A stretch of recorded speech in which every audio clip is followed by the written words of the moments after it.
इचलकरंजीतील लालनगर परिसर हा सर्वसामान्य आणि कामगार वर्गीय नागरिकांचा भाग म्हणून ओळखला जातो. या परिसरातील अनेक नागरिकांच्या घरांच्या छतावरून आणि अगदी घरांच्या जवळून महावितरणच्या उच्चदाब वीज वाहिन्या गेल्या होत्या. त्यामुळे नागरिकांना सतत जीव मुठीत धरून राहावं लागत होतं.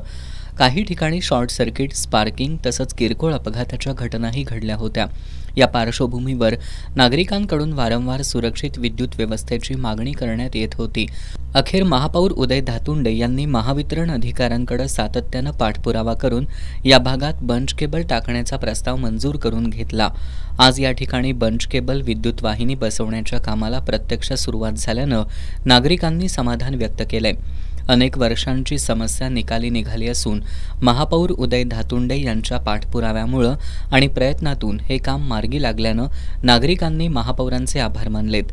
बंच केबलच्या माध्यमातून संपूर्ण परिसरात भूमिगत किंवा सुरक्षित बंच केबल प्रणाली उभारण्यात येणार असल्यानं भविष्यात विद्युत अपघातांचा धोका मोठ्या प्रमाणात कमी होणार आहे.